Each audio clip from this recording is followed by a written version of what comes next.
ٹھیک ہے، تو یہ بعد میں ہے، مطلب اس کے پیچھے جو اس کے عوامل ہیں وہ پولیٹیکل ہیں۔ دوسرا یہ کہ جہاں تک جہاد کی بھی بات ہے، ایک الزام یہ ہے کہ جی مرزا جو صاحب نے وجہ ہے وہ سیاسی جی، دوسرا یہ ہے کہ جہاد کے بارے میں بھی یہ جو کہا جاتا ہے کہ مرزا صاحب نے گویا مسلمانوں کے اتحاد کو توڑنے کی کوشش کی، اور تو باقی جو ہیں وہ کیا جہاد سے منع نہیں کر رہے تھے؟ کیا سب کے سب انگریز کے خلاف جہاد کے حامی تھے؟ میں صرف یہ کہوں گی کہ جس بات پہ اعتراض کیا گیا تھا وہ یہ تھا کہ مرزا صاحب نے اپنے آپ کو پیش کیا تھا ایک مسائل کی روپ میں، اس پہ ناراضگی ہوئی تھی اور وہ بھی سیاسی ناراضگی تھی۔ جہاں تک جہاد کا سوال ہے، کہاں سر سید، کہاں ڈپٹی نذیر احمد، کہاں مولوی ذکاء اللہ، ان سب نے، اور کہاں چراغ علی، ان سب نے جہاد کے خلاف بات کی تھی کہ جہاد جو ہے ایک مطلب وہ اس کی اب ضرورت نہیں رہی۔ سو جو معاملہ جو پیش آیا تھا وہ وفاداری کا بھی ایک سیاسی پہلو کی وجہ سے ہوا تھا، اور دوسرا جو اعتراض آیا تھا وہ اس لیے تھا کہ مرزا صاحب نے اپنے آپ کو مسیح کی طرح پیش کیا تھا، تو اس پہ لوگوں نے اعتراض کیا۔ بہت شکریہ ڈاکٹر عائشہ جلال۔ ناظرین، جیسے آپ کو معلوم ہو چکا ہوگا، ایک بڑا اعتراض جو جماعت احمدیہ پہ کیا جاتا ہے، انگریز کے ساتھ جناب بڑی وفاداری کر دی، بڑا اظہار کر دیا، گویا امت مسلمہ کے ساتھ نعوذ باللہ غداری کر دی حضرت مرزا صاحب علیہ السلام نے، اور یہ کہ جی جہاد سے منع کر دیا انگریز کے خلاف، یہ کیا ظلم کر دیا، کیا ہو گیا، اس کی حقیقت کا کچھ آج ہم ابھی ڈاکٹر عائشہ جلال نے سم اپ کر دیا بڑا اچھے طریقے سے۔ نصیر حبیب صاحب ہمارے ساتھ ہیں۔ نصیر حبیب صاحب، آپ سے بھی ہم یہی بات پوچھنا چاہتے ہیں کہ انگریز حکومت میں ایسی، پہلی تو بتائیں کہ کس نوعیت کی حکومت تھی، ان کی اچھی بات کیا تھی جب وہ برطانیہ پہ، جب ہندوستان پہ جب ان کی حکومت تھی، اور یہ اچانک ایک الزام میں کیسے تبدیل ہو گیا؟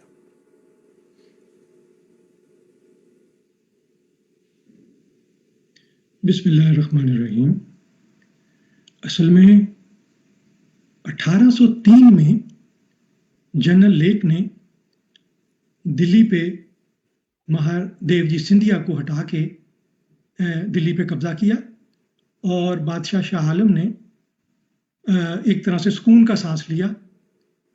اور اس کے بعد